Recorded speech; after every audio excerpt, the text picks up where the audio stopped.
Assalamualaikum warahmatullahi wabarakatuh. Waalaikumsalam warahmatullahi wabarakatuh. Alhamdulillah wassalatu wassalamu ala sayyidina Rasulillah sayyidina wa maulana Muhammad ibn Abdullah wa ala alihi wa sahbihi wa mawala. La haula wa la quwwata illa billah, amma ba'du. Sihir adalah perbuatan di luar kebiasaan yang bisa dikerjakan oleh ahlinya dengan bantuan jin atau setan. Hukum mempelajari sihir adalah haram, mengamalkannya lebih haram lagi. Sebab itu saudara-saudara, sihir merupakan perbuatan merusak yang harus kita jauhi. Ciri-ciri daripada perbuatan sihir, pertama, ia mengandung tipuan, bayangan khayal. Di zaman Nabi Musa misalnya, orang melihat tambang-tambang itu seperti ular. Nabi Musa melayangkan tongkatnya menjadi ular-ular besar yang memakan ular-ular kecil ciptaan tukang-tukang sihir Fir'aun tadi. Lalu sihir bisa terjadi dengan bantuan jin kafir atau setan. Kemudian ciri yang ketiga, sifatnya halus dan tersembunyi. Taruh kata ada seorang ahli sihir yang mempergunakan ayat-ayat Quran sebagai jompa-jampe, sebagai baca-bacaan, itu cuma sekedar kedok. Tujuannya tidak lain menjadikan agama sebagai ketok untuk membenarkan cara yang dimurkai oleh Allah Subhanahu wa ta'ala. Satu hadis yang diriwayatkan oleh Imam Bazar dan Tabrani, Nabi berpesan, "Laisa minna man tatayyara lahu au takahhana au tukuhhina lahu au sahira lahu." Tidak termasuk ke dalam golonganku, kata Nabi. Tidak termasuk umatku. Siapa mereka? Man tatayyara lahu, orang yang bertatoyur. Apa tatoyur itu? Dari kalimat toyaro, artinya terbang. Toir biasa diartikan dengan burung. Tatoyaro percaya kepada suara-suara burung. Man tatayyara lahu, mempercayai, meyakini dengan benar-benar kepada suara beburungan. Kan suka ada itu, nah bunyi burung tuh, maling liwat. Maling liwat. Burung bunyi, maling liwat. Itu termasuk tatayyara lahu, percaya kepada suara burung. Kan aneh kalau suara orang nggak dipercaya, suara burung malah dipercaya. Ada ustadz ceramah, kiai ngaji, nggak mau didengerin, burung dengerin bener. Nah, suaranya dari sebelah mana? Belah kulon. Nah, itu tandanya anu. Habis dihitung-hitung. Itu termasuk tatayyara lahu. Au takahana, atau bertenung, au tukuhina, atau minta ditenungkan, au sahirolahu, atau melakukan perbuatan sihir atau minta disihirkan. Laisa minna, tidak termasuk ke dalam golonganku, kata Nabi.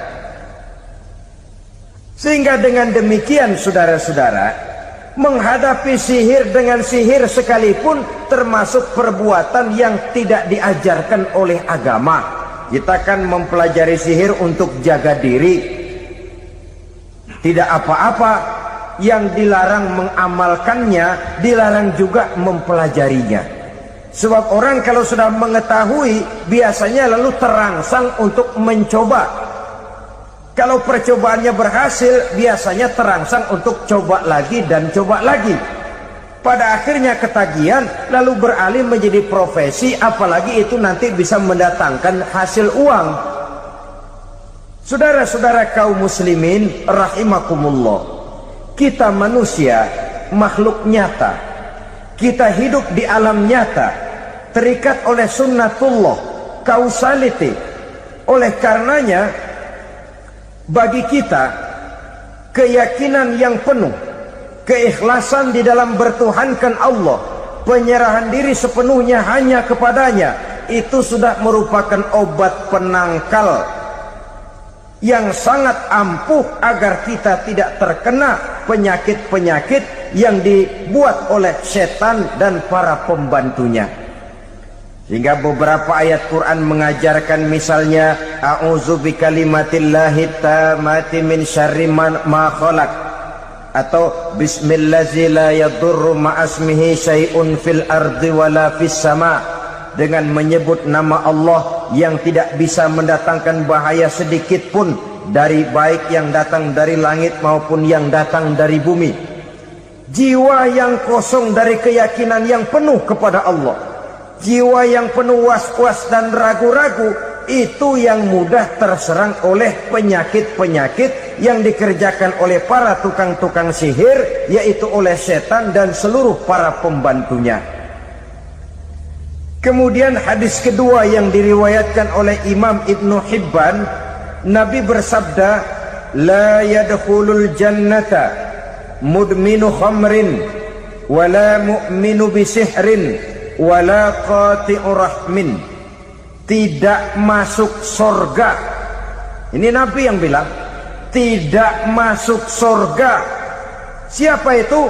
Pertama, mudminu khamrin, orang yang berkekalan dalam mabuk. Selalu mudminun itu sudah menjadi perbuatan rutinnya, tidak kapok-kapoknya, teler seumur hidup. Mudminu khamrin, tidak masuk surga orang yang selalu bermabuk-mabukan. Yang kedua, wala mu'minu bisihrin, orang mukmin tapi main sihir. Ini juga oleh Nabi diperingatkan, tidak akan masuk surga orang mukmin tapi suka main sihir. Wala qati'ur rahmin, dan tidak juga orang yang memutuskan silaturahmi.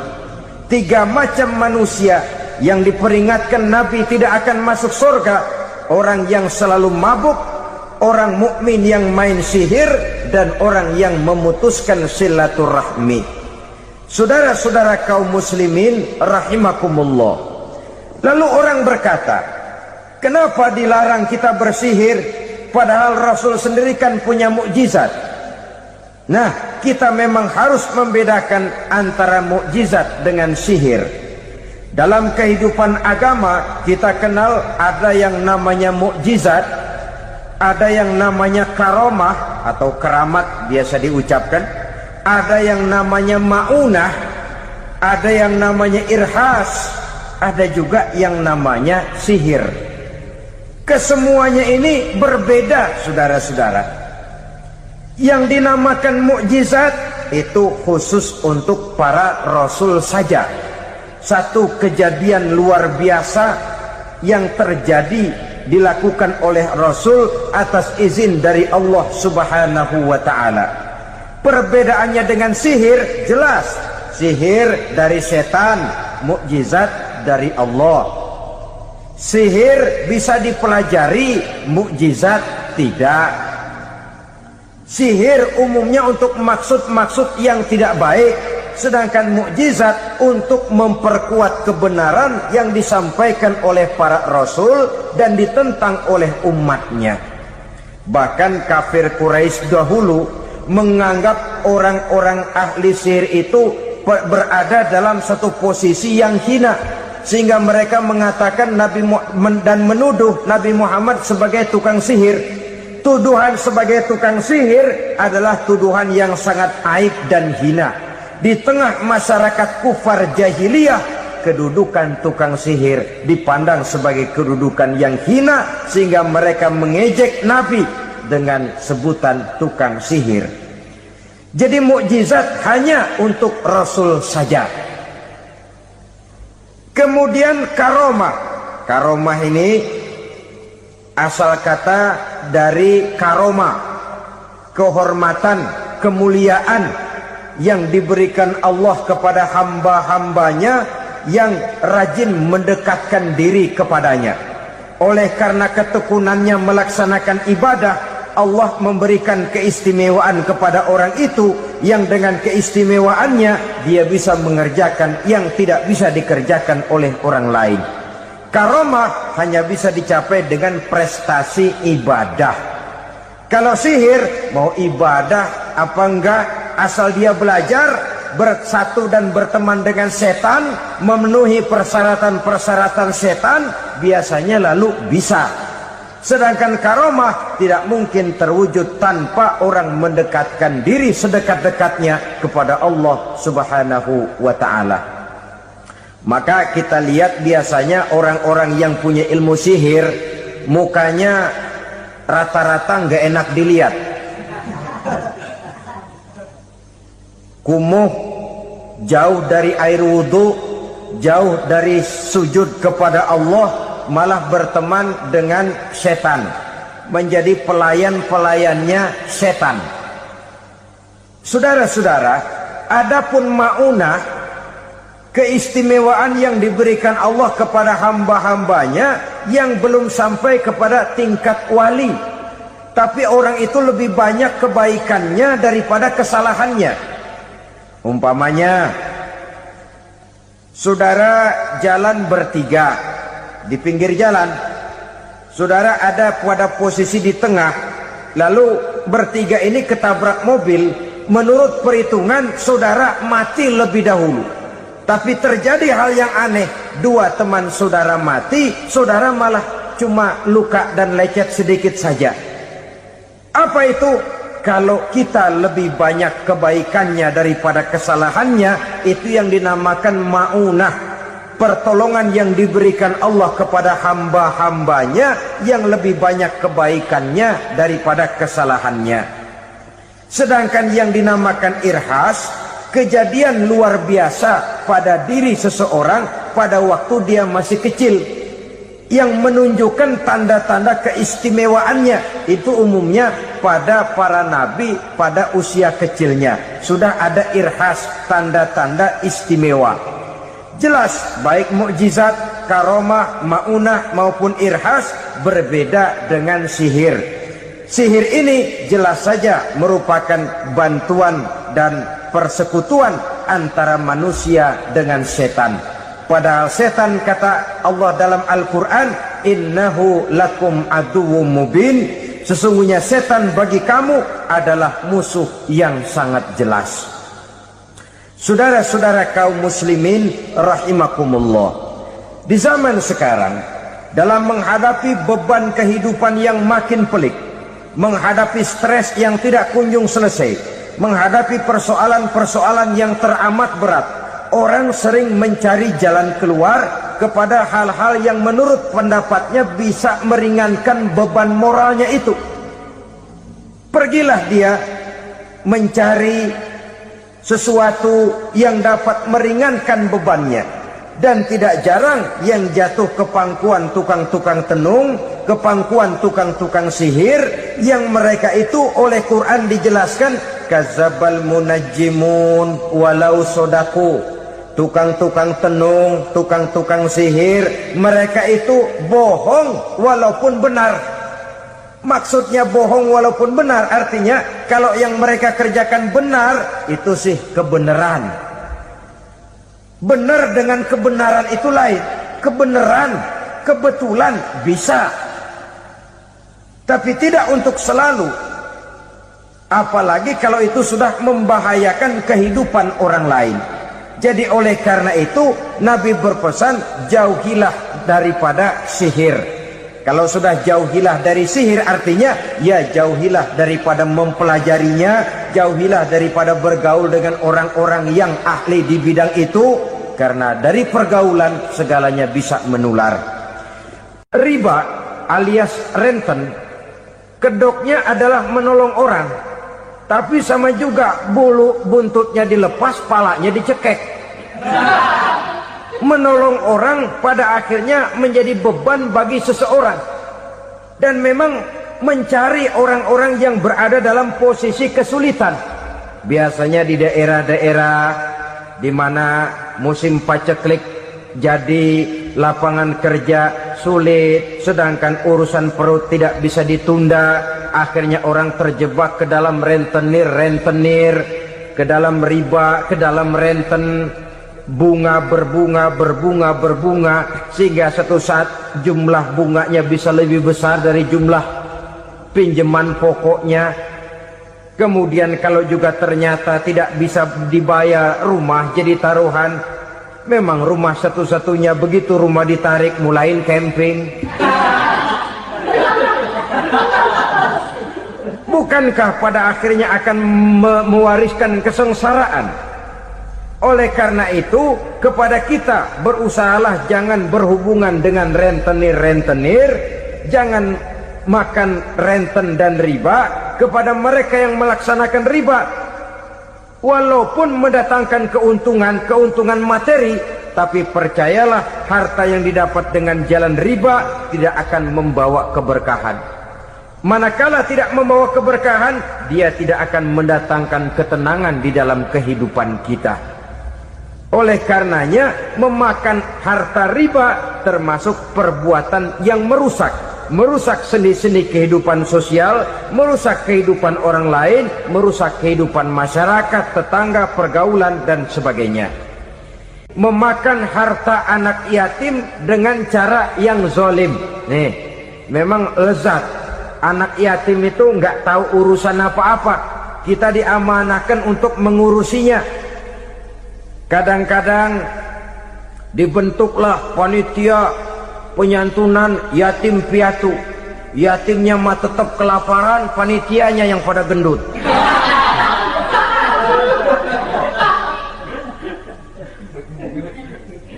Padahal memakan harta anak yatim termasuk perbuatan dosa besar, dan menjantuni yatim merupakan perbuatan mulia. Nabi mengatakan, ana wa kafilul yatim kahataini yaumal qiyamah. Aku dan orang-orang yang menyantuni anak yatim seperti dua jari ini pada hari kiamat nanti. Dekat sekali. Jikalau ingin di hari akhir nanti dekat dengan Rasul, bersahabatlah dengan anak-anak yatim. Jadilah pengurus anak-anak yatim. Bangunlah panti-panti asuhan yatim. Pada saat bapak ibunya meninggal, kitalah yang menjadi orang tuanya. Bahkan sedemikian besar perhatian Islam terhadap anak-anak yatim ini, sehingga Quran memberikan peringatan, ara'aital ladzi yukadzibu bid-din fadzalikal ladzi yad'ul yatim wa la yahuddu ala ta'amil miskin. Tahukah kamu siapa orang yang mendustakan agama, beragama tapi dianggap dusta, salatnya dusta, puasanya dusta karena agamanya sudah berdusta. Siapa mereka? Fadzalikal ladzi yad'ul yatim, orang yang menyia-nyiakan anak yatim, wala yahuddu ala ta'amil miskin, dan tidak pernah memberi makan kepada orang-orang yang menderita kemiskinan. Menyia-nyiakan, meninggalkan anak yatim termasuk perbuatan yang divonis kita sebagai orang yang mendustakan agama. Saudara-saudara kaum muslimin rahimakumullah, maka sangat dicela mengeksploitir anak-anak yatim, menjadikan mereka sebagai kedok untuk mencari kekayaan pribadi. Tetapi jikalau ikhlas, ganjarannya sangat besar, nilai pahalanya sangat besar. Menyantuni yatim tidak hanya setahun sekali. Kalau Muharram pakai istilah lebaran yatim, dibentuklah panitia, diberilah beras, uang 45.000 rupiah, alhamdulillah. Tapi jangan lupa, si yatim tidak hidup cuma satu hari. Dia tidak hidup cuma di bulan Muharram saja, dia hidup 12 bulan dalam setahun. Sebagaimana anak-anak yang lain, dia juga berhak punya masa depan. Dia juga berhak menikmati bangku sekolah. Dia berhak mengenyam arti dan makna pendidikan. Dia berhak membekali diri dengan ilmu dan pengetahuan, seperti halnya anak-anak yang lain. Maka kita yang diberikan keluasan oleh Allah, ingatlah itu. Bersahabatlah dengan anak-anak yatim, santuni mereka. Perkara setahun sekali di bulan Muharram, alhamdulillah, itu bagus bin Thayyib alias baik. Tapi tentu dan tentu sekali lagi, si yatim tidak hanya hidup di bulan Muharram. Dia hidup 12 bulan dalam setahun, 24 jam di dalam sehari. Oleh karenanya, menyia-nyiakan mereka pada saat posisi kita memang mampu akan memojokkan kita dalam satu posisi di mana kita dianggap sebagai orang yang mendustakan agama. Memakan harta anak yatim dengan cara yang zolim. Bapaknya udah meninggal, kebunnya lebar, anaknya dikelecehin. Nah, dah kamu gak usah pusing, nanti saya yang ngurus. Akhirnya bukan ngurus, nguras. Si yatim mungkin tidak tahu bahwa dia disia-siakan, haknya diambil, miliknya dizolimi. Tapi Allah yang akan membalasnya dengan seadil-adilnya. Maka makan harta anak yatim biasanya balasannya tokcer bin paten. Nggak banyak selang tempo itu, nggak percaya cobain dah. Nyobain aja kan nggak bayar, umpama.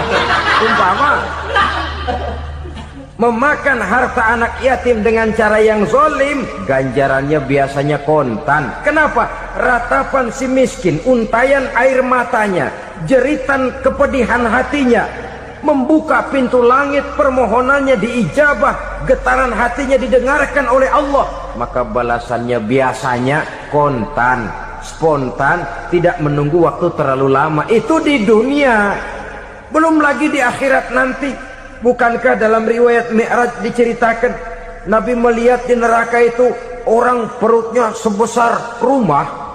La haula wala quwata. Itu perut kayak rumah, bagaimana jalannya tuh orang? Dan memang gak jalan, diseret-seret oleh malaikat di neraka itu. Hancur perutnya, amburadul itu perut. Berantakan isinya, dibulatkan lagi, diseret lagi, hancur lagi, dibulatkan lagi. Sampai Nabi tanya, orang itu begitu berat siksanya kenapa ya Jibril? Itu Muhammad, waktu di dunia dulu rakus banget makan harta anak yatim. Begitu vonisnya, begitu menyedihkan nasibnya di akhirat. Tapi di dunia pun ketidakberkahan itu sudah membayangi kehidupannya. Oleh karena itu, kepada saudara-saudara yang mendapat titipan anak yatim, berbahagialah, karena semulia-mulia rumah adalah rumah yang di dalamnya ada anak yatim yang disantuni. Sehina-hina rumah adalah rumah di mana di dalamnya ada anak yatim yang disia-siakan. Begitu kata Nabi kita. Rumah yang paling mulia dalam pandangan Allah, rumah yang di dalamnya ada anak yatim yang disantuni. Rumah yang paling hina dalam pandangan Allah, rumah yang di dalamnya ada anak yatim yang nasibnya disia-siakan. Berbahagialah saudara apabila menjadi penyantun anak-anak yatim, pelindung mereka, sehingga mereka mempunyai masa depan sebagaimana anak-anak lainnya. Rasulullah sendiri sedemikian peka terhadap keadaan anak-anak yatim karena beliau sendiri memang mengalami. Umur 6 bulan dalam kandungan ibu, beliau sudah ditinggalkan oleh ayahnya. Pada saat berusia 6 tahun, ibu sudah meninggal. Yatim piatu dalam usia di mana beliau sedang perlu belas kasih seorang ibu dan pengertian seorang bapa. Kepekaan itu lalu timbul, bahkan kemudian sampai kepada beliau berkata, aku dan orang yang menyantuni anak yatim seperti jari tengah dan jari telunjuk di hari akhirat nanti. Sedemikian dekatnya. Orang-orang tua bijaksana yang diceritakan di dalam Al-Quran, kalau sudah berpikir tentang anak-anaknya, pertanyaan yang paling mereka risaukan ialah, ma ta'buduna min ba'di? Anakku, kalau pada satu saat aku, ayahmu sudah tidak ada lagi di dunia ini, meninggalkan kamu semua, ma ta'buduna min ba'di? Apa yang akan kamu sembah nak?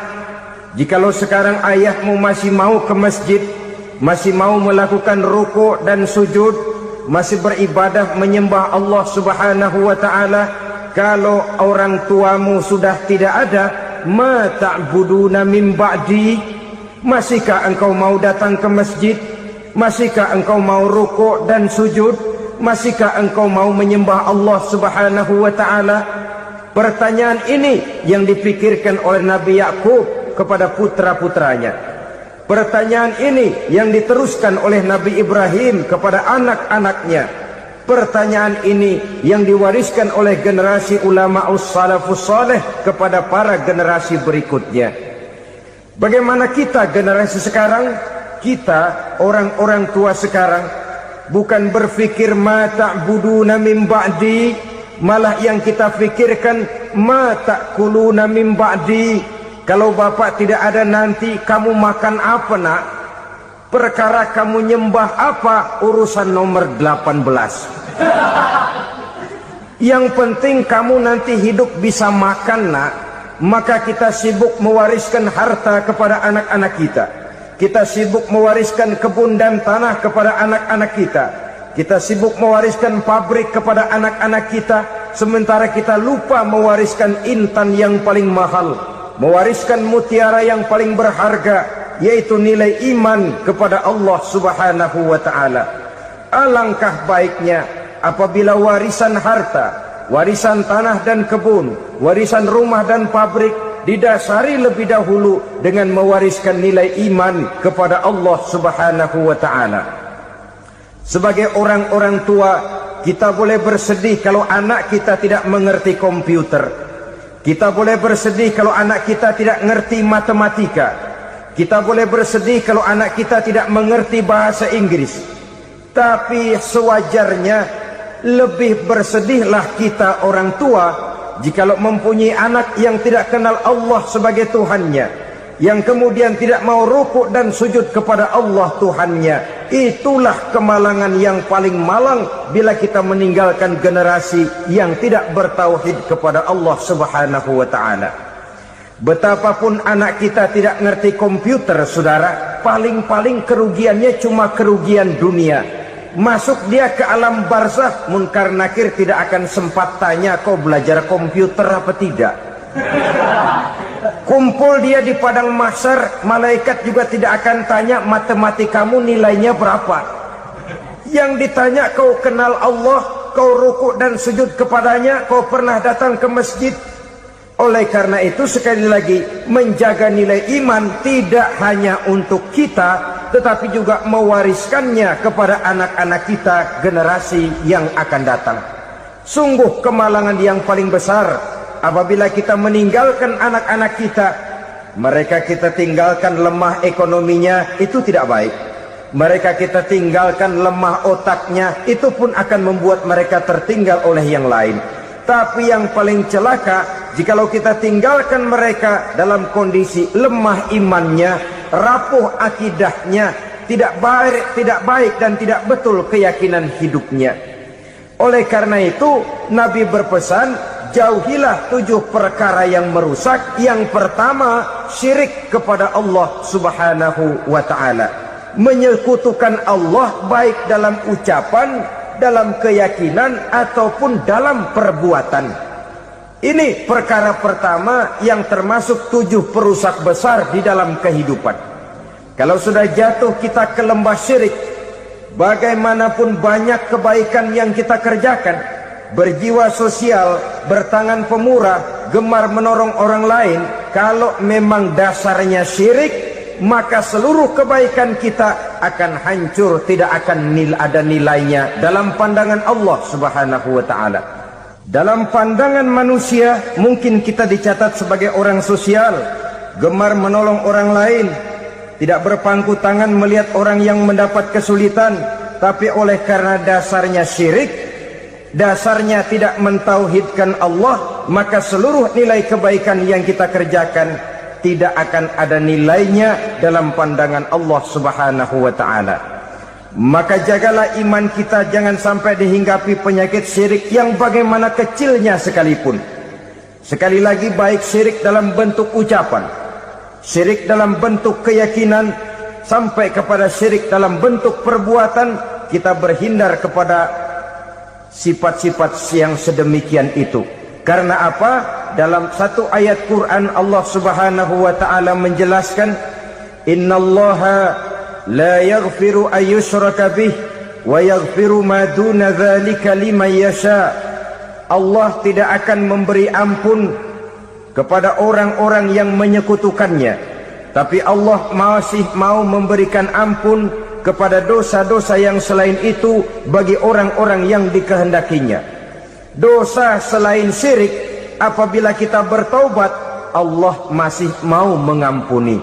Tapi kalau sudah jatuh ke tempat syirik, itu sudah dosa yang tidak berampun. Taubatnya tidak lain melepas syirik, kembali kepada tauhid, berkeyakinan bahwa hanya ada Allah Subhanahu wa ta'ala, Tuhan satu-satunya yang lam yalid walam yulad walam yakul lahu kufuwan ahad. Tidak beranak, tidak pula diperanakkan, dan tidak satupun yang dapat menyerupai Tuhan Allah Subhanahu wa ta'ala. Saudara-saudara kaum muslimin rahimakumullah, bahwa kita di zaman sekarang memang tidak menyembah berhala, ya. Bahwa kita tidak berterang-terangan mengatakan Tuhan lebih dari satu, memang. Bahwa kita tidak berkeyakinan Tuhan itu punya anak atau diperanakkan, tentu. Tapi dalam perbuatan dan i'tiqad, kita kadang-kadang jatuh tanpa kita sadari ke tempat yang bernama syirik ini.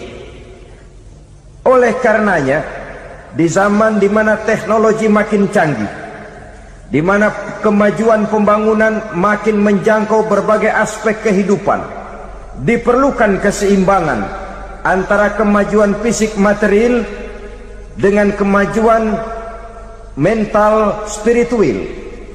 Apabila tidak ada keseimbangan, yang terwujud tentulah kepincangan, yang diawali dengan pincangnya cara kita berpikir, sehingga pada akhirnya akan mengarah kepada pincangnya cara kita berbuat dan bertindak di dalam kehidupan kita. Oleh karena itu Nabi berpesan, jauhilah sifat syirik, karena syirik merupakan dosa yang teramat besar. Ini sifat merusak yang pertama. Yang kedua, kata Nabi, wasihra, jauhilah sihir. Sihir ini juga termasuk perkara yang merusak kehidupan. Kita semua sama-sama maklum bahwa sihir sebenarnya bukan persoalan baru. Sejak sebelum datang Islam, sihir itu sudah ada. Di zaman Yunani kuno, sihir ada. Di zaman Mesir kuno, di zaman Cina kuno, dan yang lain-lain yang serba kuno, sihir itu sudah ada.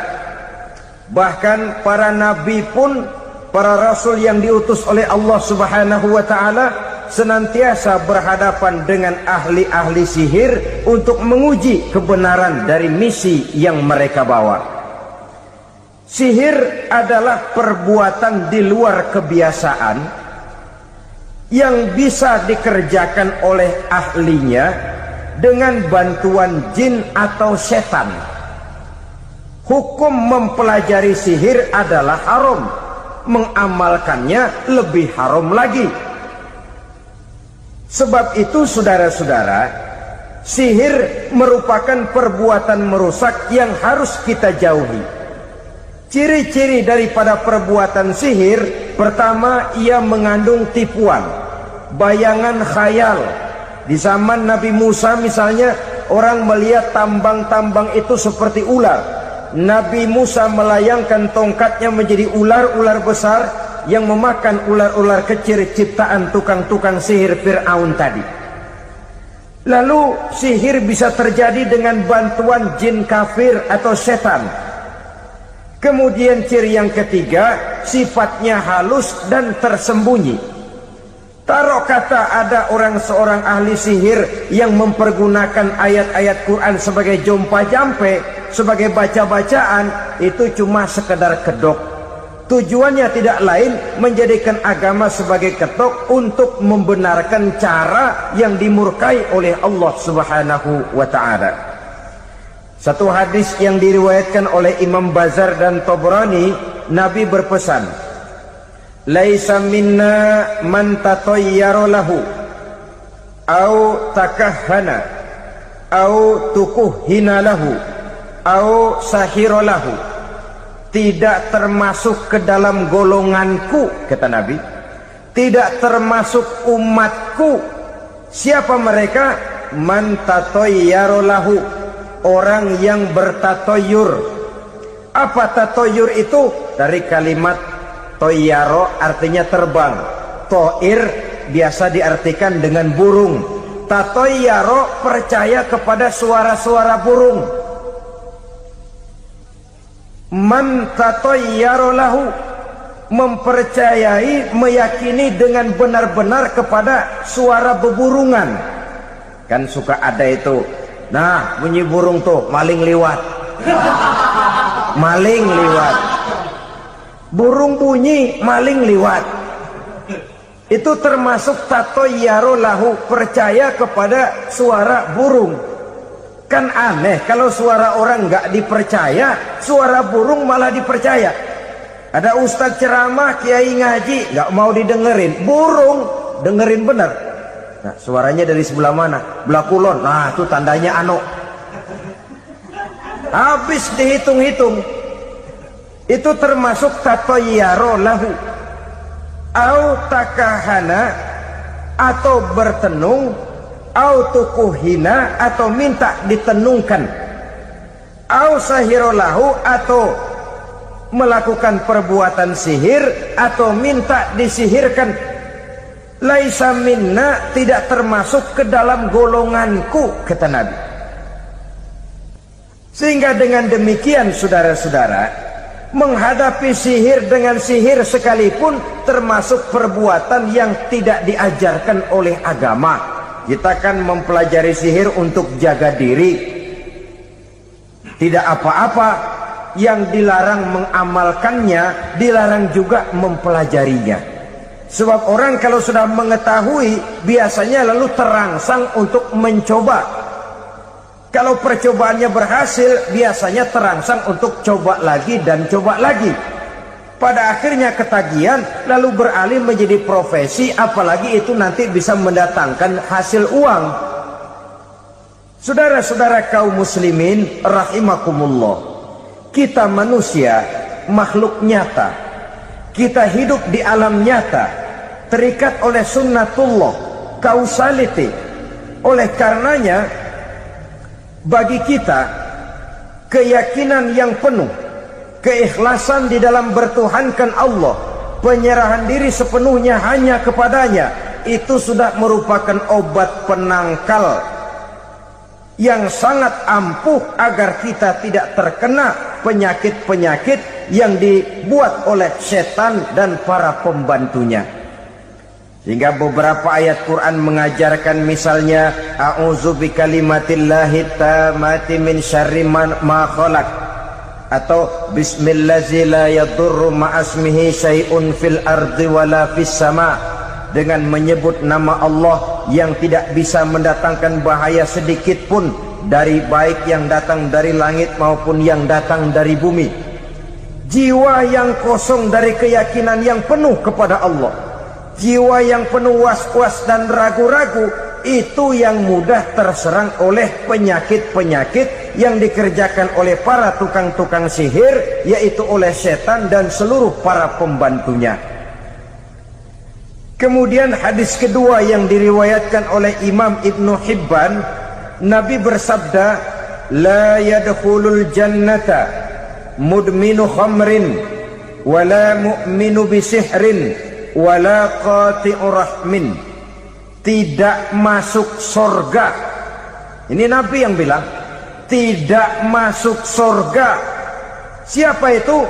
Pertama, mudminu khamrin, orang yang berkekalan dalam mabuk. Selalu mudminun itu sudah menjadi perbuatan rutinnya, tidak kapok-kapoknya, teler seumur hidup. Mudminu khamrin, tidak masuk surga orang yang selalu bermabuk-mabukan. Yang kedua, wala mu'minu bisihrin, orang mukmin tapi main sihir. Ini juga oleh Nabi diperingatkan, tidak akan masuk surga orang mukmin tapi suka main sihir, wala qati'ur rahmin, dan tidak juga orang yang memutuskan silaturahmi. 3 macam manusia yang diperingatkan Nabi tidak akan masuk surga: orang yang selalu mabuk, orang mukmin yang main sihir, dan orang yang memutuskan silaturahmi. Saudara-saudara kaum muslimin rahimakumullah. Lalu orang berkata, kenapa dilarang kita bersihir padahal Rasul sendiri kan punya mukjizat? Nah, kita memang harus membedakan antara mukjizat dengan sihir. Dalam kehidupan agama kita kenal ada yang namanya mukjizat, ada yang namanya karomah atau keramat biasa diucapkan, ada yang namanya maunah, ada yang namanya irhas, ada juga yang namanya sihir. Kesemuanya ini berbeda, saudara-saudara. Yang dinamakan mukjizat itu khusus untuk para rasul saja. Satu kejadian luar biasa yang terjadi dilakukan oleh Rasul atas izin dari Allah Subhanahu wa ta'ala. Perbedaannya dengan sihir jelas. Sihir dari setan, mukjizat dari Allah. Sihir bisa dipelajari, mukjizat tidak.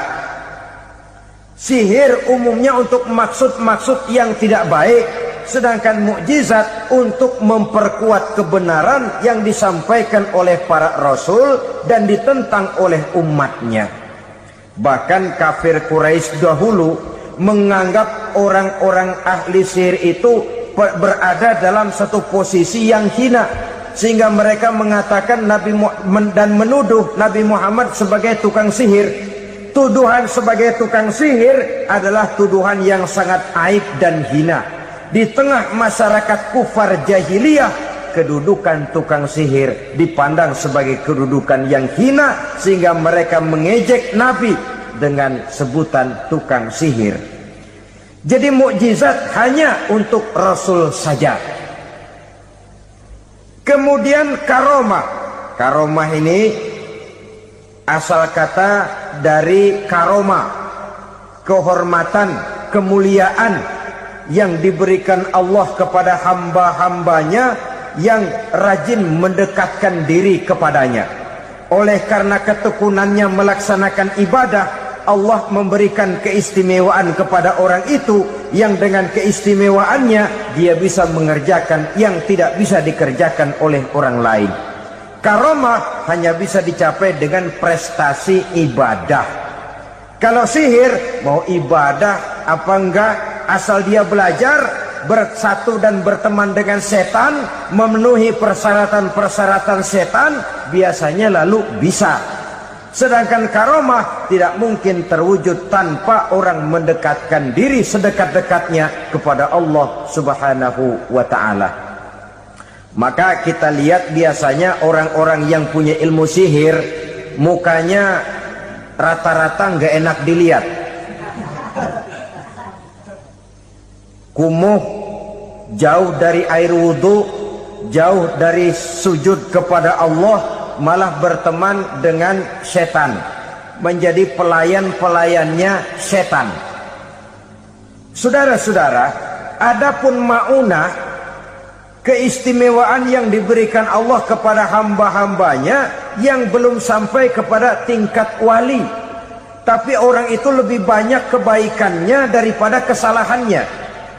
Umpamanya, saudara jalan bertiga di pinggir jalan, saudara ada pada posisi di tengah, lalu bertiga ini ketabrak mobil.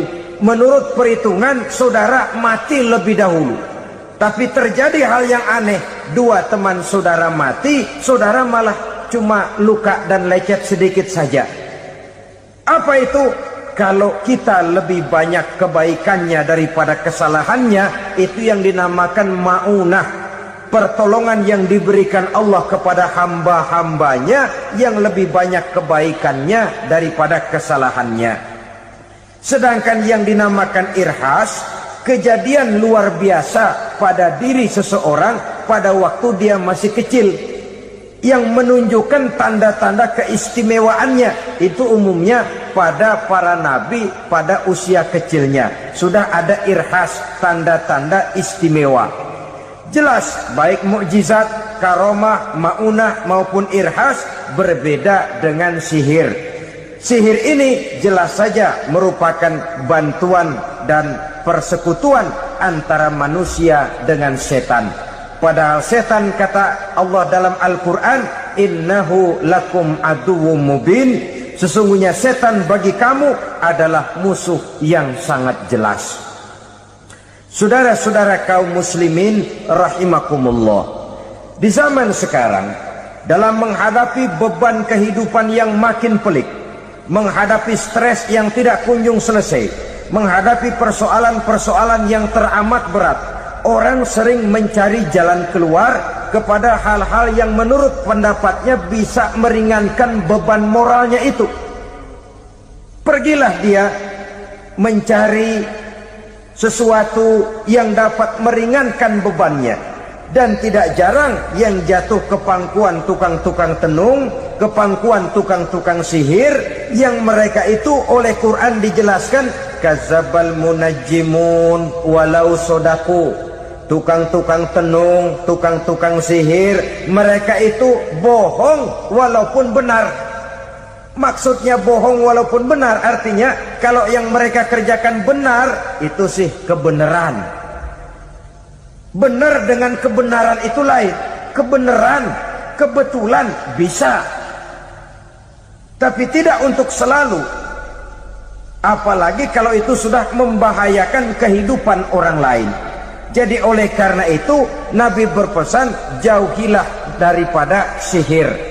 Kalau sudah jauhilah dari sihir, artinya ya jauhilah daripada mempelajarinya, jauhilah daripada bergaul dengan orang-orang yang ahli di bidang itu, karena dari pergaulan segalanya bisa menular. Baiklah saudara, ini yang kedua. Yang ketiga pesan Nabi, wa qatlan nafsil lati harramallahu illa bil haq. Membunuh orang lain dengan cara yang tidak benar. Membunuh orang yang diharamkan oleh Allah Subhanahu wa ta'ala untuk melakukannya kecuali dengan alasan yang benar. Kita tahu Islam adalah agama damai. Sesuai dengan namanya, ia tidak dikembangkan dengan pedang dan kekerasan. Ia dikembangkan dengan keteladanan dan tuntunan moral. Oleh karena Islam bukan agama kekerasan, Islam pun tidak mementingkan dan mengajarkan kekerasan kecuali dengan alasan yang benar dan bisa dipertanggungjawabkan. Membunuh dengan sengaja, menghilangkan nyawa orang lain tanpa alasan yang bisa dibenarkan adalah merupakan dosa besar dan satu di antara 7 perkara yang bisa mendatangkan kerusakan dalam kehidupan dan yang hendaknya harus kita jauhi. Saudara-saudara kaum muslimin rahimakumullah, beberapa waktu yang lalu di sebuah kota kecil yang indah bernama New Auckland. Saudara tahu New Auckland? Itu dari Gunung Kidul masih ngidul lagi. Pernah diadakan satu seminar yang membicarakan bagaimana menyelamatkan masyarakat manusia dari bahaya Perang Dunia Ketiga. Diperkirakan kalau terjadi Perang Dunia Ketiga, manusia tidak akan tersisa. Sebab apa? Pada waktu itu cadangan nuklir yang dimiliki oleh bersama Amerika dan Rusia konon sudah sanggup memusnahkan 6 miliar manusia pada saat jumlah manusia baru 5 miliar. Jadi kelebihan nuklir dunia ini. Kalau terjadi Perang Dunia Ketiga, sulit manusia untuk tersisa. Maka dibahaslah di dalam seminar itu, wah, supaya tidak terjadi Perang Dunia Ketiga, maka perlombaan membuat senjata-senjata canggih, alat-alat pembunuh modern harus segera dibatasi. Dibahas Tidak mungkin kita membatasi perlombaan membuat senjata. Kenapa? Makin maju ilmu dan teknologi, makin canggih senjata yang ditemukan. Atom sudah meningkat menjadi nuklir, nuklir sudah meningkat menjadi neutron, dan kita tahu bom yang bernama neutron ini bom yang cukup membunuh tanpa perlu merusak. Artinya kalau dia diledakkan di kota kita ini, bangunan utuh, jembatan tidak ambruk, rumah-rumah tetap berdiri, tapi semua yang bernama hidup mati. Itu katanya lebih sopan dari bom atom. Sebab kalau si atom ini sudah membunuh, merusak pula. Neutron cukup membunuh saja tanpa perlu merusak. Jadi majunya senjata-senjata teknologi sebagai akibat yang logis dari kemajuan ilmu pengetahuan ini tidak bisa kita batasi. Dan memang sebenarnya yang bahaya bukan senjatanya, tapi manusia yang mengendalikan senjata itu. Mereka kembali kepada prinsip the man behind the gun. Bukan senjatanya yang bahaya, tapi manusia yang mengendalikan senjata itu yang bahaya. Walaupun senjatanya modern, katakanlah model M16 umpamanya, kalau yang mengendalikannya orang beriman, insya Allah aman. Tapi biar megang cuma senapan angin, kalau yang megang orang brutal, ngeri kita deket-deket. Apalagi kalau memang bukan ahlinya menggunakan senjata, bisa ngeker kaki kena jidat.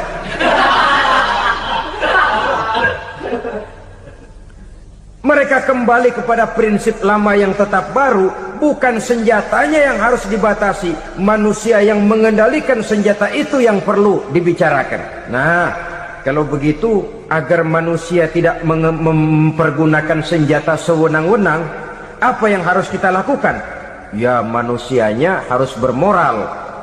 Ya, tapi moral yang mana? Di dunia ini banyak ajaran tentang moral. Itu pun mudah saja. Di sini kan kita undang saja ahli dari berbagai agama untuk membicarakan konsep perdamaian menurut agamanya masing-masing. Baik, setuju itu? Setuju. Maka tampillah para ahli agama, mereka kembali kepada prinsip moral daripada konsep yang terkandung di dalam ajaran agama untuk menegakkan perdamaian. Mula-mula naiklah ahli dari agama Hindu, dibacakan konsep perdamaian menurut ajaran agama Hindu, bahwa untuk damai manusia harus meninggalkan nafsu keduniaannya, menempuh samsara dan sebagainya untuk mencapai nirwana, menjauhi kemegahan dan kemewahan dunia. Ini lalu dibahas, rasanya juga tidak mungkin ini. Kemudian dari agama Nasrani, bahwa untuk damai manusia harus menciptakan sifat kasih sayang. Kalau ditampar pipi kiri, berikan pipi yang kanan.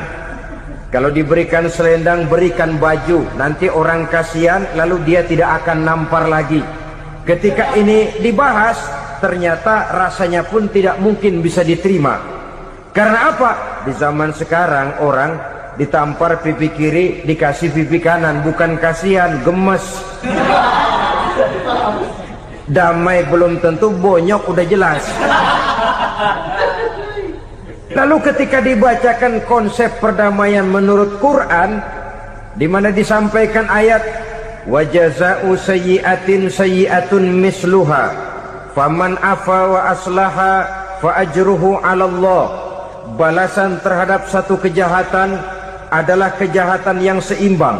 Tetapi barang siapa yang memberi maaf dan mencari jalan damai, itulah yang terbaik dan akan mendapat pahala dari Allah Subhanahu wa ta'ala. Kamu tidak salah ditampar pipi kirimu, tampar lagi pipi kirinya sekeras dia menampar pipi kirimu. Nanti orang tidak mau menampar kita karena dia tahu kalau dia tampar kita, dia akan menderita tamparan sekeras dia menampar kita. Akan terjadilah prinsip saling hormat menghormati, tidak saling ganggu, tidak saling usil, tidak saling jahil. Atas dasar ini perdamaian bisa ditegakkan.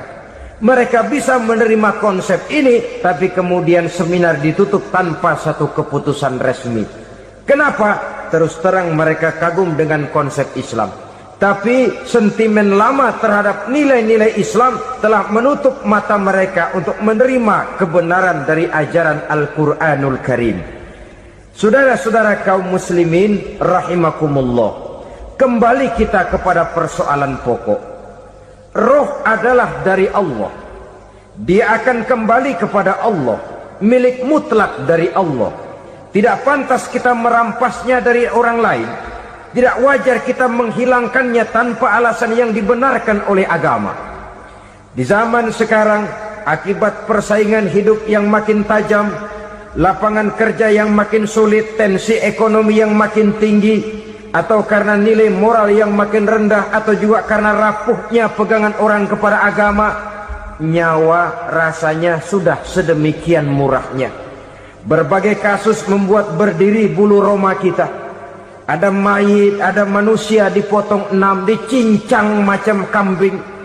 Ada yang dipotong 5, ada yang dipotong 13, dikardusin, dibuang ke tempat sampah. Inna lillahi wa inna ilaihi raji'un. Gejala apa ini? Kanibalisme. Manusia sudah demikian sadisnya, manusia sudah sedemikian buasnya, sehingga sesama manusia diperlakukan seperti hewan. Padahal hewan sendiri belum pernah macan makan macan, bagaimanapun buasnya macan. Belum pernah serigala memakan serigala, bagaimanapun brutalnya serigala. Tetapi manusia makan manusia di zaman sekarang kadang jadi kenyataan dalam kehidupan kita. Kadang persoalannya remeh saja. Soal uang 200 perak, pisau bicara, nyawa melayang. Soal rokok sebatang, celurit bicara, nyawa melayang. Soal-soal yang sama sekali tidak prinsip, begitu mudah kita menghilangkan nyawa orang lain. Padahal Nabi pernah memperingatkan, apabila dua orang muslim sudah berkelahi dan berbunuh-bunuhan, al-qatil wal maktul finnar, yang membunuh dan yang terbunuh dua-duanya neraka. Sahabat heran, ya Rasul, kalau yang terbunuh, kalau yang membunuh masuk neraka itu sih wajar, tapi yang terbunuh kenapa neraka juga? Beliau menjawab, dua-duanya sudah punya niat untuk saling membunuh. Niatnya itu yang diponten. Yang terbunuh cuman lagi apes aja, keduluan dia. Umpama tidak terbunuh, pasti dia yang akan membunuh. Oleh karenanya al-qatil wal maktul, yang membunuh dan yang dibunuh finnar, dua-duanya masuk ke dalam neraka. Islam menghormati kehidupan. Tidak hanya terbatas kepada sesama muslim, orang-orang yang berlainan agama pun yang mau hidup berukun, damai, berdampingan dengan umat Islam, jiwa mereka, darah mereka dilindungi oleh nilai-nilai Islam yang disebut dengan kafir zimmi ini. Mengganggu mereka sama saja dengan mengganggu aku, kata Nabi. Jadi oleh karena itu, sayangilah sesama. Kehidupan adalah anugerah Allah, bukan wewenang kita untuk mencabutnya dari orang lain, bukan wewenang kita untuk merampas dan menghilangkannya dari orang lain. Apa yang tidak enak terjadi pada diri kita, begitu pula lah apabila terjadi pada diri orang lain. Sehingga Nabi mengatakan, la yu'minu ahadukum hatta yuhibba li akhihi ma yuhibbu li nafsihi. Belum dikatakan beriman seseorang kamu apabila dia belum mencintai saudaranya seperti ia mencintai dirinya sendiri. Apa yang enak dirasakan oleh orang lain, enak juga dirasakan oleh dia. Mengukur orang lain dengan diri sendiri. Kalau orang lain tanpa salah saya fitnah, kalau saya tanpa salah difitnah orang, enak apa enggak? Enggak, orang lain juga begitu.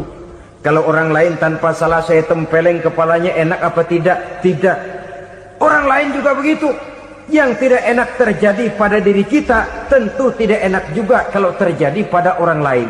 Mengukur orang lain dengan diri sendiri, sehingga tidak timbul sifat egois. tidak menari di atas bangkai orang lain, tidak mendirikan kebahagiaan di atas untayan air mata orang lain. Sehingga dengan demikian saudara-saudara, dia bisa menghormati kehidupan, menghormati orang lain sebagaimana dia ingin dihormati. Inilah perbuatan ketiga yang merusak, membunuh orang lain dengan yang diharamkan Allah tanpa alasan yang benar. Yang ketiga. Kemudian yang keempat, perbuatan merusak wa aklar riba, makan riba. Hidup adalah tolong menolong. Bahasa kerennya take and give katanya. Saling memberi dan saling menerima. Nabi mengajarkan man kuraba kurbatan min kurabid dunya karaballahu lahu kurbatan min kurabi yaumal qiyamah. Wallahu fi aunil abdi madamal abdu fi auni akhihi. Siapa yang meringankan beban dari beban-beban yang dirita seseorang di dalam kehidupan dunia, Allah akan meringankan bebannya daripada beban-beban yang harus dipikulnya di hari kiamat nanti. Wallahu fi aunil abdi madamal abdu fi auni akhihi. Allah senantiasa akan menolong seorang hamba selama hamba itu masih mau menolong saudaranya. Allah selalu akan menolong seorang hamba selama hamba itu masih mau menolong saudaranya. Apabila kita sudah berpangku tangan terhadap kesulitan orang lain, biasanya pun pada saat kita mendapat kesulitan, kita akan sulit juga memperoleh pertolongan. Nah, riba alias renten, kedoknya adalah menolong orang, tapi sama juga bulu buntutnya dilepas, palanya dicekek. Menolong orang pada akhirnya menjadi beban bagi seseorang. Dan memang mencari orang-orang yang berada dalam posisi kesulitan, biasanya di daerah-daerah di mana musim paceklik, jadi lapangan kerja sulit, sedangkan urusan perut tidak bisa ditunda. Akhirnya orang terjebak ke dalam rentenir, ke dalam riba, ke dalam renten. Bunga berbunga, sehingga satu saat jumlah bunganya bisa lebih besar dari jumlah pinjaman pokoknya.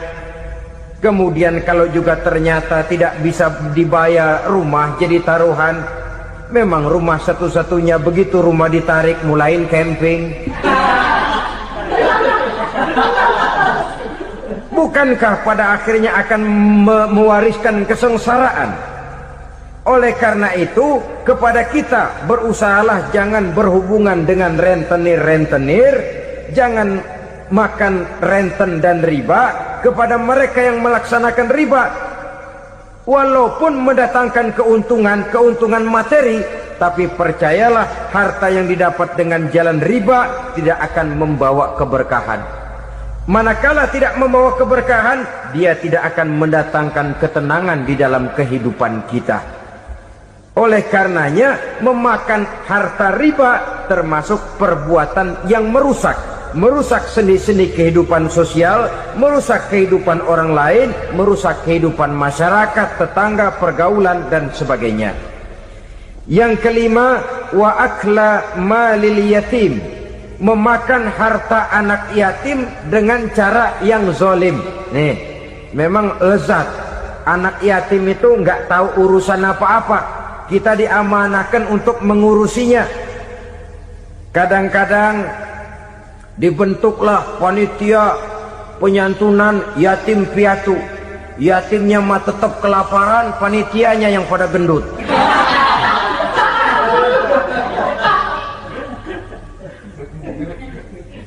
Padahal memakan harta anak yatim termasuk perbuatan dosa besar. Dan menjantuni yatim merupakan perbuatan mulia. Nabi mengatakan, ana wa kafilul yatim kahataini yaumal qiyamah.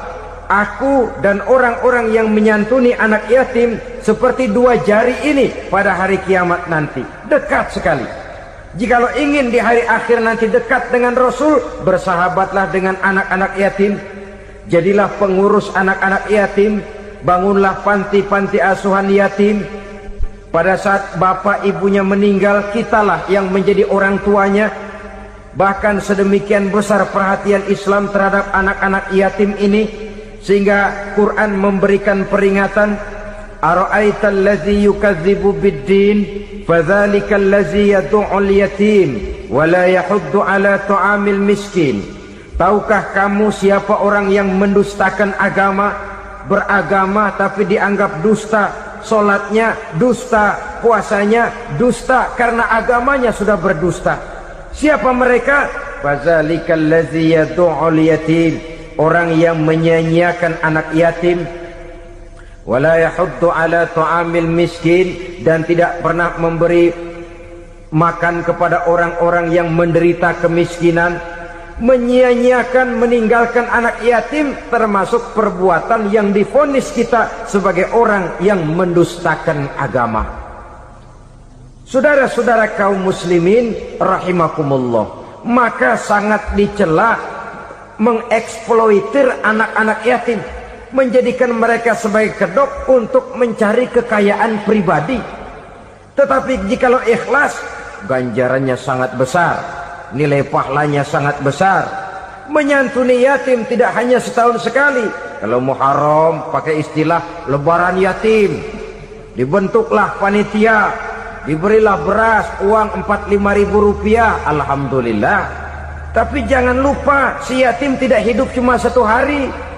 Dia tidak hidup cuma di bulan Muharram saja, dia hidup 12 bulan dalam setahun.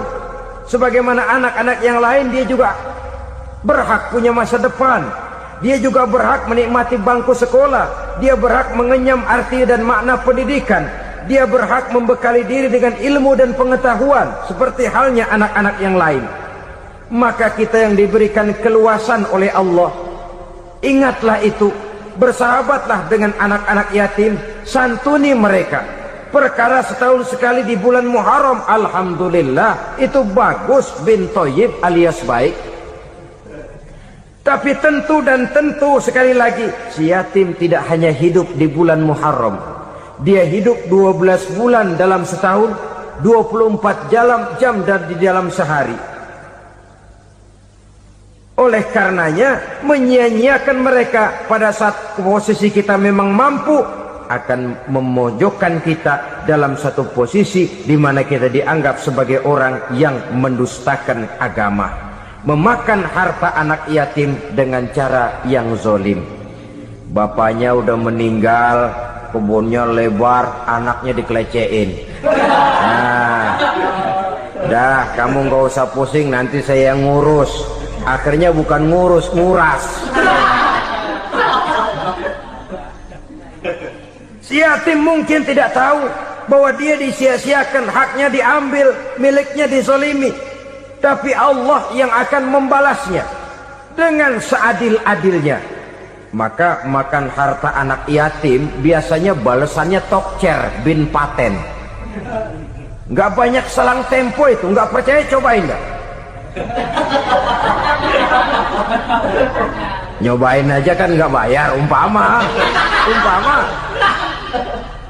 Memakan harta anak yatim dengan cara yang zolim, ganjarannya biasanya kontan. Kenapa? Ratapan si miskin, untayan air matanya, jeritan kepedihan hatinya, membuka pintu langit, permohonannya diijabah, getaran hatinya didengarkan oleh Allah. Maka balasannya biasanya kontan, spontan, tidak menunggu waktu terlalu lama. Itu di dunia, belum lagi di akhirat nanti. Bukankah dalam riwayat Mi'raj diceritakan Nabi melihat di neraka itu orang perutnya sebesar rumah. La haula wala quwata. Itu perut kayak rumah, bagaimana jalannya tuh orang? Dan memang gak jalan, diseret-seret oleh malaikat di neraka itu. Hancur perutnya, amburadul itu perut. Berantakan isinya, dibulatkan lagi, diseret lagi, hancur lagi, dibulatkan lagi. Sampai Nabi tanya, orang itu begitu berat siksanya kenapa ya Jibril? Itu Muhammad, waktu di dunia dulu rakus banget makan harta anak yatim. Begitu vonisnya, begitu menyedihkan nasibnya di akhirat. Tapi di dunia pun ketidakberkahan itu sudah membayangi kehidupannya. Oleh karena itu, kepada saudara-saudara yang mendapat titipan anak yatim, berbahagialah, karena semulia-mulia rumah adalah rumah yang di dalamnya ada anak yatim yang disantuni. Sehina-hina rumah adalah rumah di mana di dalamnya ada anak yatim yang disia-siakan. Begitu kata Nabi kita. Rumah yang paling mulia dalam pandangan Allah, rumah yang di dalamnya ada anak yatim yang disantuni. Rumah yang paling hina dalam pandangan Allah, rumah yang di dalamnya ada anak yatim yang nasibnya disia-siakan. Berbahagialah saudara apabila menjadi penyantun anak-anak yatim, pelindung mereka, sehingga mereka mempunyai masa depan sebagaimana anak-anak lainnya. Rasulullah sendiri sedemikian peka terhadap keadaan anak-anak yatim, karena beliau sendiri memang mengalami umur 6 bulan dalam kandungan ibu, beliau sudah ditinggalkan oleh ayahnya. Pada saat berusia 6 tahun ibu sudah meninggal. Yatim piatu dalam usia di mana beliau sedang perlu belas kasih seorang ibu dan pengertian seorang bapak. Kepekaan itu lalu timbul, bahkan kemudian sampai kepada beliau berkata, aku dan orang yang menyantuni anak yatim seperti jari tengah dan jari telunjuk di hari akhirat nanti. Sedemikian dekatnya. Baiklah ya, jadi yang kelima, memakan harta anak yatim. Jauhi, karena ini perbuatan yang merusak. Yang keenam, watawalli yaumaz zahfi, melarikan diri pada hari pertempuran. Apa ini? Khianat. Tidak konsekuen dengan konsep perjuangan. Pada mulanya keras benar teriak, berantas korupsi, ganyang korupsi, cuma karena belum dapat giliran. Begitu dia naik dapat kesempatan, korupsinya lebih edan dari yang diteriakinya. Ini termasuk tawalli yaumaz zahfi, berpaling pada hari peperangan. Di saat menghadapi musuh, kalau belum kelihatan musuh, teriaknya nyaring bener. Jangan takut, demi kebenaran sampai titik darah yang paling penghabisan. Musuh belum kelihatan. Begitu musuh sudah kelihatan, paling dulu lari ke belakang. Kalau diajak berjuang ada saja alasannya. Sehingga Quran memberikan peringatan kepada kita semua. Mengapa kamu ini berat? Kalau sudah diajak berjuang di jalan Allah, kakimu seperti terhunjam berakar di perut bumi. Berat untuk melangkah berjuang. Lari dari pertempuran tidak konsekuen dengan konsepsi perjuangan. Mau enaknya saja. Dalam kondisi yang sulit lalu berpangku tangan. Ini termasuk ciri munafik yang di dalam Al-Quran disindir dengan bahasa kullama adha'a lahum masyaufi wa iza azlama alaihim qamu. Waktu terang mereka jalan, giliran gelap mereka mandek. Artinya, maksudnya, kalau giliran ada untungnya aja, rame-rame teriak Islam. Tapi begitu diminta berjuang, dituntut berkorban, rame-rame mundur. Waktu dilihat di Islam ada untungnya, rame-rame teriak Islam. Pak, saya Islam banget, Pak. KTP saya Islam, Pak. Pokoknya Islam banget dah. Tapi ketika diminta berjuang, dituntut sedikit berkorban, rame-rame mengundurkan diri.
Oh